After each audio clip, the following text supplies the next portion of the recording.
When you look at a chart, for example, of this idea of the yogis and the Hindu masters talking about enlightenment, and they talk about the different chakras and all these energy things, and okay, you read it and you wonder, and then you begin to do some research, and you're like, okay, there must be some science or some facts attached to this stuff, and there must be some intelligent people researching these things. It can't just be me that's curious.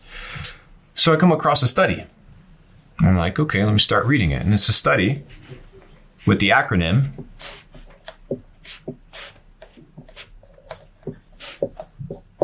Spain.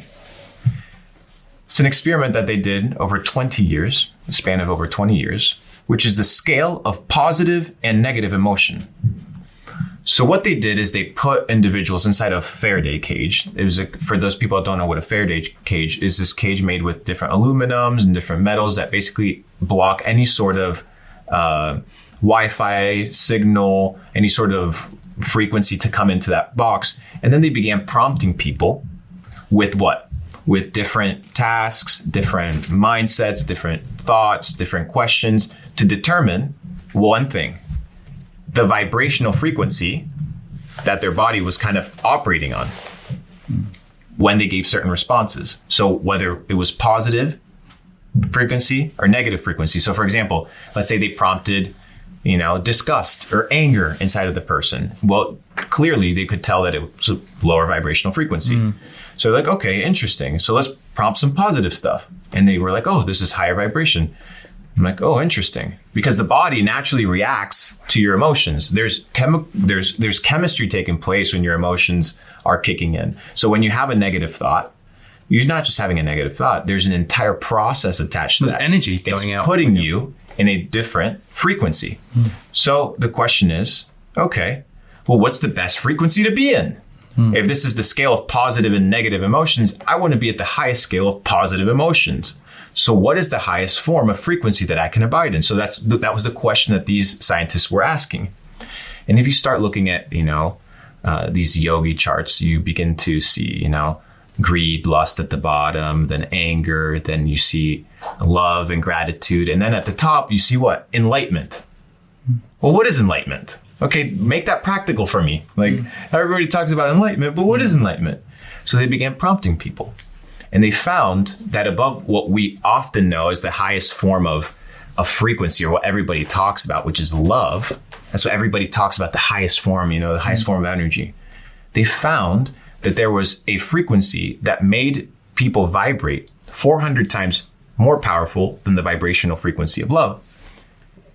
And it was the vibrational frequency of authenticity. To become the truest version of yourself with no lies is to vibrate at the highest form that you can possibly vibrate at. God, I love that. Giving you, so true. Giving you a sense of peace, equanimity, and truthfulness. And all the baggage doesn't exist because you don't have to wear a mask. Therefore, you can be who you are. You can move faster. You can live free.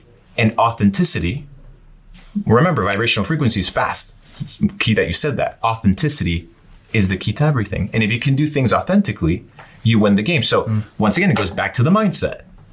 Like, are you being a liar? Well, you know when you're supposed to go to the gym. I'm not saying you have to go to the gym every single day, but you know when you're supposed to go and you don't go.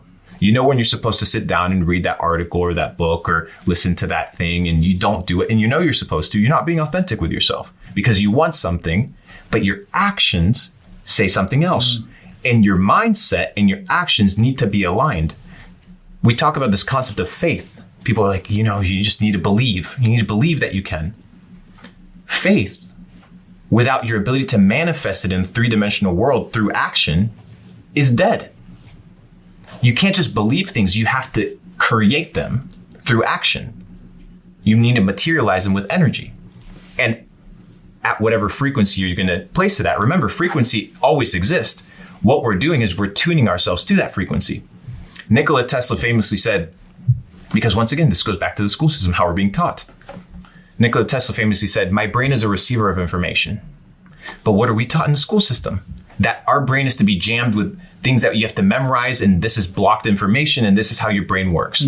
Well, what if we're only tapping into 5% of our brain?